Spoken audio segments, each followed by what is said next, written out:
Danny, what was your number one takeaway from last night? That I nailed my game of the year take. Wow. from yesterday. Listen, I've had those two teams 1-2 in top 10 Tuesday for 4 straight weeks and for 5 of the last 6. Like, I think it has been very clear that those are the 2 best teams in football. And obviously I am rooting for the Bears to be in the NFC Championship game and the Super Bowl. But if I don't get that, I want part 3. Like, I want to see Rams and Seahawks for a 3rd time, because yesterday was only the 4th time in NFL history that the top 2 point differential teams met this late in the season, week 16 or later. And it was just rare that you would get those 2 teams at that level playing at this point of the regular season. And you guys have gone over it, but it still is worth showing just how close they were over the 2 games. And obviously one team had a much more lopsided in terms of the turnovers with the 7. 1 yard is interesting. I didn't know that. 1 yard difference 1 yard, over 1 2 point. 1 yard, 1 point, 1 big play. Obviously they split the wins. And if you look at the NFC, because I know coming in, I know, Brew, you had some questions about Seattle, Darnold. They're just clearly the 2 best teams in the NFC. Like, it's just far and away. And so we say it is wide open. I say it as much as anybody. But I loved the game. I love the storylines of it. And I think they're on a collision course again for the NFC Championship game. I definitely don't think they're definitively the 2 best teams in the NFC. I think it's wide open. San Francisco's beaten both of them. You know, Philadelphia beat the Rams. So I think that conference is all tight. But my biggest takeaway was Sam Darnold, you know, and that was the whole storyline. Can this guy produce and deliver in a big moment? And he wasn't. He was living down to the narrative. First 50 minutes of the game, he was bad, all right? And then I thought it was a real gut check moment for him, because I'm sure in his mind he was thinking, this is what everybody said about me. All week they've been saying I can't play in the big games, and I'm showing that. Mm-hmm. And so he really had to face facts. Am I that guy that they say I am, or can I overcome it? And I think he overcame it, and that was huge, and I think that'll help him. Now, I'm not saying in their first playoff game I think he's going to throw 4 touchdowns, but I'm saying I will not go into that game thinking, what will you think is more likely? 4 like a touchdowns great or 4 game or a interceptions? bad or an awful game? An A or an F for Sam Darnold's first playoff game? Because I will. I don't know. I mean, I will go in not thinking either. Sure. I will go in thinking he's going to play solid and, you know. But if you had to. I would well, it's say always, with a lot of guys, you might lean more toward a bad game, you know, especially a guy, again, this was a great game, but he still hasn't had terrific playoff games. Yeah, so I think that the end of that game, I have to be open to the possibility that the fact that he got that chance in overtime after, I just want to be very clear, I do not think he was instrumental in the comeback. The comeback was a punt return by Rashid Shaheed, end around by Rashid Shaheed, yes, and a touchdown pass. Well, I mean, what was it, like an 18-yard touchdown pass? I mean, it was that, by the way, the guy's wide open and then has to use all 6'6" of his body because it was overthrown. And then, I mean, that to me, the story of the comeback and then the weird 2-point conversion, which was a bad play. Now, the story of overtime, he was excellent. The last drive was great. That throw to Cooper Kupp was very high level. You're talking about in overtime? Yeah. No, in overtime, he was excellent. And I have to be open to the possibility that for him, that's like a fork in the road moment. That he had internal doubts about himself in big spots, but doing that and the fact that now potentially he doesn't have to deal with road playoff crowds, those things will all work in his favor. But I can't have watched a game where I thought for the first 3 hours and 15 minutes that I'm watching, this guy is the biggest problem on his team, to then 45 minutes later feel like he has definitively turned a page. But it might not matter because I agree with your point, Seattle is that good, which is why my biggest takeaway is this is potential for all-time blown opportunity for the Rams. If the Rams could have just held on to a 16-point fourth quarter lead against a team whose offense had done nothing, then they are basically locked for the 1 seed. They are going to be able to make sure Devontae wouldn't have to play again this year if they didn't want him to. They could rest Stafford, get a bye, play 0 cold weather games, and the second best team in the conference, Seattle, confidence totally wrecked for their best player on their team, and they let it slip through their fingers. Now, maybe they can overcome that and win the Super Bowl anyway, but I would have, at 11 p.m. last night, I thought the Rams were the overwhelming NFC favorites. Overwhelming. And now, if they're on the road the whole way and don't have the bye, I don't feel that way at all. Well, no, it definitely opened up the NFC a lot more because even if Darnold was impressive late, if Seattle's the 1 seed, everyone's going to be like, well, we can beat Sam Darnold. Or Sam Darnold could lose the game. You wouldn't feel like Matt Stafford would be the reason they would lose the game in that spot. But I just think the two teams matching up, like McDonald against McVay and the coaching matchup, like even when Seattle was down the 16 points, the Rams had 5 straight drives of 4 punts and a missed field goal. Like the defense clamped down. It's probably the 2 starting first-team All-Pro receivers in JSN and Puka. Yep. Like the matchup between the 2 teams is just fantastic. And I mean, I thought it was incredible theater last think night. Seattle has to feel good. Like the turnover situation in the 2 games they played, they turned it over 7 times. The Rams turned it over once, and yet you show how close it's been. So if I'm them, I'm feeling like, look, if we just cut down on these turnovers, then we can beat this team. I would feel the exact same way, Brew, if the turnovers were like a muffed punt, a couple fumbles. The fact that 6 of the 7 turnovers were bad plays by Sam Darnold would make me worried that if, that... But though you would think those are are controllable. Yeah. Right? Tomorrow night on Fox, Super Saturday, Packers in Chicago. Ben Johnson happy with how his team has been playing. This was your vice last time. We asked if you would guarantee a win. I think was it the Packers that we asked for a guarantee? No, it was way earlier. It was before that. You guys have tried to bully me into guaranteeing. Yeah, so I feel bad. Bears Again, wins. if you don't want to answer this, you don't have to. But are you guaranteeing a Bears win? How many toes down? Well, if you're guaranteeing 10. Guaranteed. No, seriously. I didn't know 7 was an option. I just wanted the reminder. Okay. No, this is the best. Sorry, Greg. That's right. Oh, Greg Jennings just walked Yeah, to I the like it. studio like Roman Reigns. Unfortunately, I have to pay off a Bears-Packers bet from last time to end the show today, which is going to be a real tough moment for all of my history and my family and my father's side of the family from Wisconsin. But that'll be later.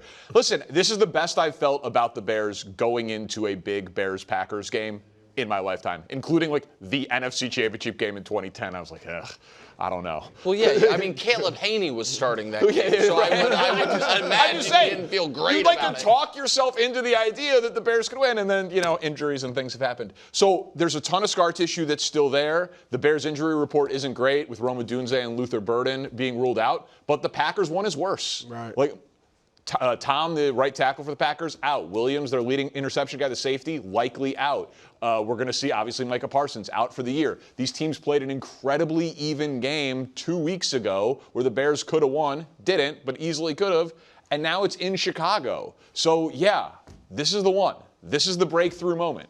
It's finally for all time. those reasons, your team should win.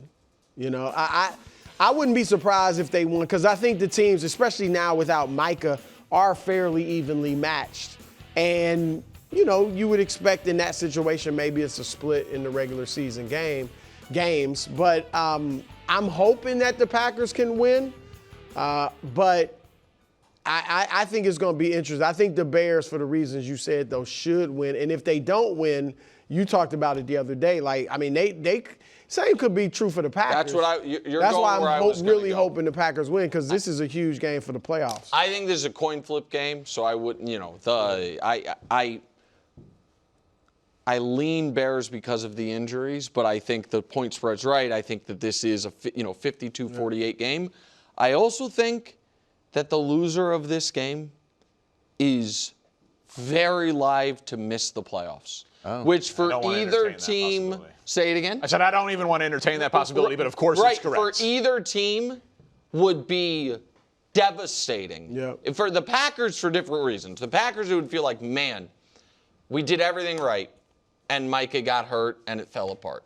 Like, that's what the timeline would be. We were en route to That beating makes total Denver. sense from a storyline perspective. We were beating Denver. We had overcome kind of the weird play early in the year where we had finally hit our stride. Yep. We finally got our receivers back, and then football's a cruel mistress, and we lost Probably our best. easier to live with Right. than what Chicago. For the Bears, if they go into this game, they're favored against Green Bay. It's the best. A lot of Bears fans have felt about the matchup. You feel like your quarterback's coming off the best game of his, the most impressive game of his career. You're a few weeks removed from running it down the Eagles' throats, announcing yourselves as actual contenders.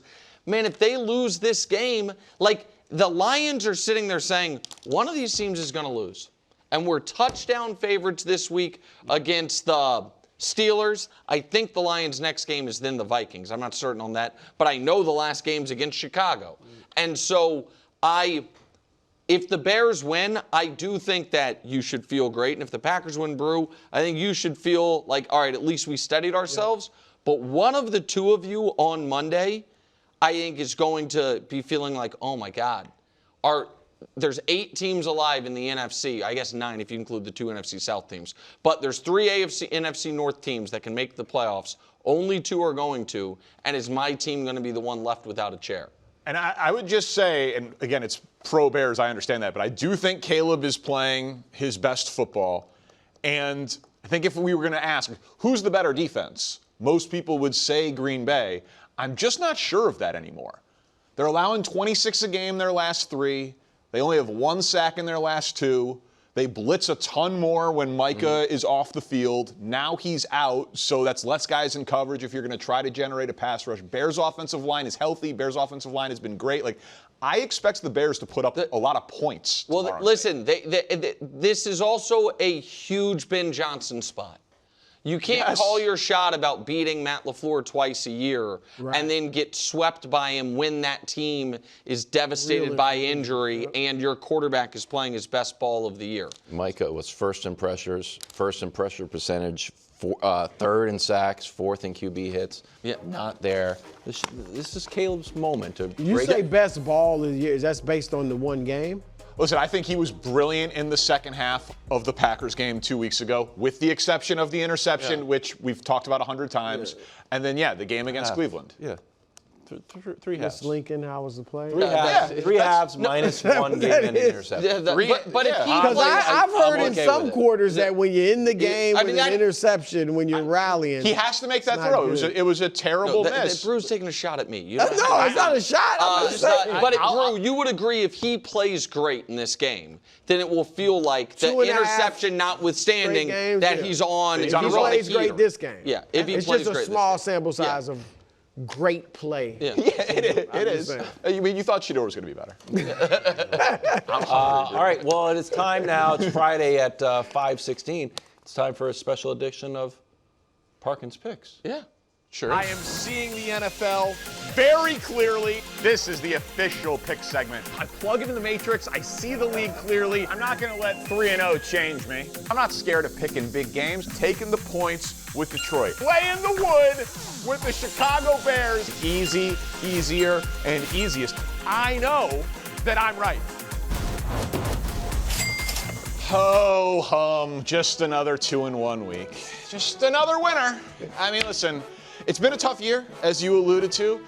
I mean, not as tough for me as you, because I am over 500, 24-21. A lot of the season. You're well over. Yeah, well, listen, and Brew, I'm 1 week removed from a 3-0 week, except for losing 2 games by half a point. So it was a 1-2 week. It was, what are you talking about? I'm just saying, seeing it very clearly, just a half point here, a half point there. But another winning week, and I feel like we're going to get back to 3-0. So let's just get right into our Week 16 picks. Why are you watching Saints and Jets? If you got money on it, it's a great reason to watch. Saints -6 against the Jets. You know what people aren't talking about? Tyler Shook. Playing really well. It's true. and don't even say no one cares. I care. No, we got. Last 5 games, top 10 quarterback in football. Every time we show a graphic with completion percentage, it buttresses my case. That's a meaningless stat. Like if Tyler Shuck's best in the league for 5 games, it really helps. I'm sorry. Unless it's incredibly low. Yeah, I'm sorry. It doesn't really Do the mean. Saints have wins in back-to-back games? They do. Have the Jets been blown out twice in back-to-back games? Jets, very 1-2-3 Cancun. They seem to have packed it in. Saints, still playing for pride. Playing for Tyler Shook. the road. I see you, Saints. I Minus think they're 6. at home, right? Yeah. Oh, yeah, it's in New Orleans. Yeah. Saints Oh, minus 6. okay. Saints Yeah. minus 6 Very good. against the Jets in the So dome. Saints. No Garrett Wilson. Come on. Gotcha. Let's go Saints. This time those readers, wild spruce. and take What's it. the next pick? I know. Put it on the Believe board. me, I forgot the order. Oh, that's right. Bears minus 1.5 against Green Bay. We just spent a lot of time talking about it. I could talk to you about Caleb Williams and the Bears rushing attack, but I wanted to go a little bit deeper, Brew, because you said it's not a huge sample for It's Caleb not. Williams for the last 6 quarters. Well, let's look at the Packers defense in the same For the last 6 quarters? Wow. That's right. I mean, getting shredded and getting worse. Going the wrong direction when you lose Williams the safety and Micah Parsons the edge rusher. You just got lit up by Bo Nix. You're going to Soldier Field in prime time playing This is against not- Caleb I just- Williams. This is no. You don't like it? One of the last 6 quarters, they had a game-sealing interception from the defense, right? On a bad throw. The guy was wide open. It's a bad, good throw ends it. Packers defense falling apart. know about You heard it here first. I don't know about that In one. Parkins. All right, you don't have to buy it. One more, and it's another point for the defense. Chargers plus 1.5 against the Cowboys. Cowboys are going to be eliminated by the time this game starts. As long as the Eagles beat Washington Saturday afternoon, this game means nothing for Dallas. It means a ton for the Chargers, who are still fighting for potentially the AFC West, certainly seeding to make the playoffs. They have been winning. They've been winning ugly, but Justin Herbert hasn't been playing well. He hasn't been playing well, right? Correct. Well, Cowboys defense, just what the doctor ordered. Yikes. Like, oh, wow, they fixed it since the trade deadline. No, not so much. They were better for a few weeks, and then they've been getting gashed again recently. Worst by any team since 2020 in terms of passer rating allowed. Justin Herbert has a big game. Chargers defense makes Dak's life kind of miserable. Chargers win outright. Bears win by double digits. Saints win by double digits. So, 3-0. So even with, I just want to make sure we have it. Even with that beleaguered Chargers offensive line, you think Herbert's going to actually That's what you said. hold up his Thank end you. of the That's bargain? right. that. Yeah. Thank you. Herbert Yeah, I has appreciate that. Herbert Yeah. has a big game in Dallas. All right. So Can't say it any clearer than that. A 16-13 Charger win Is not a cover, and I will be- understand, and I but we're will not be going to a hear win. about how great Herbert was in that spot. No, but we'll talk about how dangerous the Chargers are. Okay. Yeah, All right. that's fine because they're a That sounds complete great. team. This feel, you know what this excellent week. feels like? 3-0. 1-2. It has a 1-2 vibe. It has. It's just you're just looking at it. You're like that. Does it? You're laying almost a touchdown I with think maybe Tyler 2-1. Shuck for no reason. Well, I'll tell you this. You're so desperate that you picked against the Chiefs, so now you're going to be rooting against the Chiefs because of your picks and I mean, draft position. exactly right. It'll be a nice. Danny, as a bonus, like can it. you give us a little Anthony Joshua, Jake Paul tonight? I mean, This has torn the gambling world apart. it's Joshua in a knockout feels great. You guys put the graphic up earlier. We don't have it now. I'm going with the big guy. Yeah, that makes Yeah. Like, yeah. you know what I It mean? looks ridiculous. It Like looks this. ridiculous, the two fighters next to each other. So I'm taking the big guy against the YouTuber. Also, if you're betting football this weekend, last little bonus thing, and Joshua, you just want to bet Joshua to win, it's minus 900. Nobody wants to make that. Just add Joshua to win to all of your football bets. yeah, a little. And let you just Little get better bonus, odds. little Yeah, bonus. Yeah, again. Gentlemen, it's time now for a little game of Would You Rather, deciding which guy we'd rather have leading the charge in 3 of the biggest games of the weekend. Let's get the first one. Chargers at Cowboys on Fox. Would you rather have Justin Herbert or Dak Prescott? I'm going with Justin Herbert. And I know it is Shocking. going Very to shock shocking. you. And I know you will say that is an insane thought. Dak has been better than him this year, and statistically, that is correct. But I will take the better player, and I will also say this. It's not just in a vacuum. It's who are you playing? The Cowboys defense is awful. The Chargers defense, #1 in opponent passer rating. So let's look at how the quarterbacks handle turbulence. Anyone can fly the plane when it's 72 and sunny. When things go wrong for Herbert, he overcomes it. When things aren't going so great, when you're sacked, when you're pressured, when your defense allows 20 points, it doesn't go so great for Dak. How about that middle one, the 1 and 4 when pressured 15 times? That's what the Chargers defense is averaging the last, 3 games, 4 games? 15 pressures per game. Show Dak's full numbers when he gets pressured 15 or more times, if you wouldn't mind. Big yikes. Big yikes. So I think the Chargers defense is going to make this miserable for Dak. I think the Cowboys will be eliminated by the time the game starts. Bad game for Dak, good game for Herbert. I got Justin Herbert. Yeah.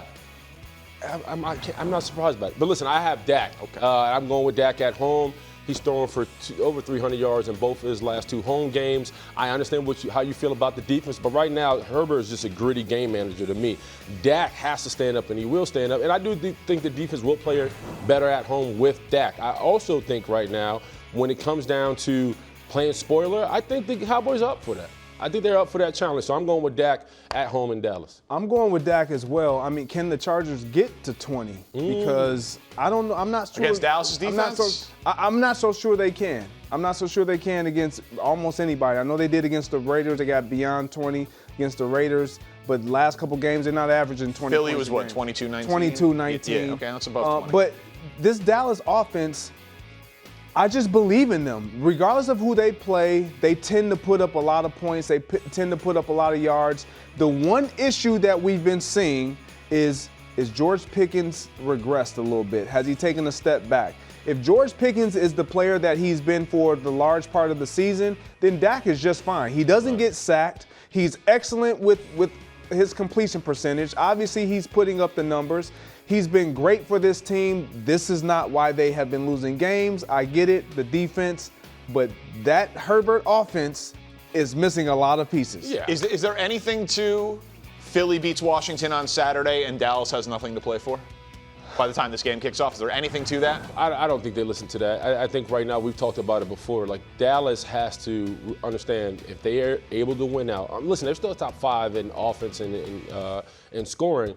They have to make Dallas a sexy destination in free agency. So you do that by winning out. So it doesn't matter what anybody else does. All right, let's get to the next game. No one's with me on Herbert. Jaguars at Broncos on Fox. Would you rather have Trevor Lawrence or Bo Nix? Well, this was tough. It really was. Tough for you? It was. It was tough for me. But I'm going with Trevor. Okay. I'm going with Trevor. Okay. Or no, I said I was going with Bo. I forget which one I was going with. Well, clearly it is tough. Here's what happened. I forgot in my head, and then I saw a Trevor Lawrence highlight, and I was like, is I going with that? No. Bo Nix. Trevor Lawrence, he has played well against bad teams. Yes. Right? He has 12 touchdowns in his last 4 games against Arizona, Tennessee, Indianapolis, and the Jets. Yes. He has been dominant against bad teams. I think what Bo Nix did last week against Green Bay was very impressive. So I did really struggle over this one, which is what you saw for the indecision there, because coming into the year, I trusted neither of these guys. But Bo Nix last week really impressed me. Yeah, I have Trevor Lawrence. Okay. I do, and I know you like Bo Nix, but Trevor Lawrence is a grown-ass man, and he's coming to collect his money. Ever since they got Jacoby Myers, they've been 5-1. The offense is clicking. They've been efficient. The defense is playing at a high level. And what I love about Trevor Lawrence, I just think he has a bigger toolbox. He's able to make the checks at the line. He plays with anticipation. When he wants to turn up his game, he uses his legs, and he's flat-out gritty, and he's a gamer. So I think right now, if I had who's the better quarterback? T-Law. I'm going with the Law Dog. I'm with you, Danny. I'm going with Bo Nix. Look, he's changing the narrative. Like the narrative out, and rightfully so, was he only does it in the fourth quarter. And I would argue you want your quarterback to show up in the fourth quarter when the game is on the line. You want him at his best. He's always been that for the duration of the season. Now he's playing from start to finish. I love what he's doing. The offense is thriving with him under center and just leading the way. He's being accurate with the ball. He wasn't as accurate early in the season, especially with the long ball. All the things are clicking, and they're looking like an offense that's really a problem moving forward into the postseason. The reason I don't believe in Bo Nix because I think he wins due to volume. When his defense is able to take the turnovers and get the key stops on third down and give him more bites at the apple, he has more chances to be successful. That's why I'm not a big believer in what he Trevor can do. gets that from his defense too. Yeah, but I've seen Trevor beat the definitely Chiefs and take over. I've seen Bo Nix pretty much survive games all the way up into the fourth quarter till he has to pop. And then in your words, Yes. he puts on that cape. Don't knock I don't know him. if it's a cape yet. I don't know if it's a cape yet. He's in training. I do think in Denver against that defense, it's just a little tougher spot for Trevor. But I really did wrestle over this one, hence why I forgot what I had submitted as my answer. Last one, please. Patriots at Ravens. Would you rather have Drake Maye or Lamar Jackson? Okay. Drake Maye has obviously had the better season. There's not a statistical argument that you can make. But I am taking Lamar Jackson in this game because of the spot. Predicting the breakout game is a tough thing to do. It's like picking a stock at the exact right time before it explodes. But I do think Lamar will play well against this Patriots defense that is just trending in the wrong direction. He might not need to throw. They didn't have to throw a lot against Cincinnati. The Patriots' run defense has completely fallen apart the last 6 weeks. The Ravens are the #1 yards per carry team in the NFL. I just don't think this is a game where you're going to need 35 or 40 passes from Lamar Jackson. So if he's playing from out in front and he's playing ahead of the sticks with a great running game, he's not going to need to do much in order to win the game. So I'll take Lamar Jackson. I'm shocked because you've been a fan of Drake Maye. He's been amazing. You've talked about him. He's been great in his MVP campaign, and now you're telling me he's going against a quarterback who we really don't know what's wrong with him. We're like 1 week he's good, 1 week he's bad. He looked healthier last week, but I got Drake Maye because he's a better passer, playing more consistent. And I think if you're the Patriots right now, you confuse this Ravens defense with motion and tempo and attack the edges, screens and tosses. And I also believe right now you force Baltimore to tackle in space because they're not doing that really well right now. So I have Drake Maye. I have the Pats. I don't even think it's close. Wow. See, they're an underdog in the game, and so part of me. Go ahead, Greg. I'm with Danny on this one. Like Lamar, he's obviously the proven guy who's in the regular season typically always been a standalone great. And I know he's had his struggles. I've been on him about the struggles, whether he's hurt or not. He's out there. You got to deliver. And last week, I thought he took a step in the right direction to get back on that winning way. Was that him or a bad Bengals defense? Well, it's not even about the Bengals defense. I just thought the touchdown throw to Zay Flowers on the left-hand side where he decides to make that throw. In prior weeks, I don't know if he's been making that throw. It's been off. But now he made that throw. I feel like that's going to give him a momentum boost, but I haven't seen Drake Maye in this type of situation. He hasn't faced the adversity where he's had the team really in his possession to win a game, and then he faltered, which he did last week against the Bills. Now he has to bounce back. We haven't seen Drake Maye in this position. Primetime game, I trust Lamar. I'm just not going to give Lamar the nod because he had a good performance against a very bad Bengals defense. It's not solely because of that. I mean, he has a couple MVPs. I mean, yeah, but we're talking about right now. The resume, there's no way you could argue. They're not even the same draft class. No, Maye has definitely had the better season. Right. He has definitely had the better season. But I will say this too, and just as the gambler, the Patriots have had the better year, the Patriots have the better record, and then the Ravens are favored. I'm like, oh man, it's telling me that Baltimore's going to win this game. The Ravens defense have completely turned it around. That's the other thing. It's not just a straight. Who are you playing? Like, same thing I said with the Herbert and Dak thing. Like, Dak's had a better year, but the Chargers defense is way better than Dallas, so I'm going to go with Herbert over Dak. I think the Ravens defense is way better than the Patriots defense. Yeah, the Pats are banged up, especially up front. Well, the front seven is all dinging. But we're talking about who would you rather have? What quarterback? Drake Maye or Lamar Jackson? It's not about the damn defense. Everybody talking about the damn defense. We're talking about the quarterback. The quarterback. I want Drake Maye, who's up for MVP candidacy. I don't care that you raising your voice. Because it's frustrating. Like, Lamar you got Jackson. the better defense. That doesn't Why are we talking defense when you're asking me who I'd rather have? Well, who they play matters this week. Right? I mean, listen, would I rather have Drake Maye for the next 10 years? Yeah. But in this game, this week, against this team, in this spot, I'll take Lamar. Give me Lamar. Don't get mad at me. I'm not getting mad. I'm just frustrated that we're talking defense when you ask me what quarterback we want. Thanks for watching. Subscribe here to get more from the show and to check out clips from other shows on FS1.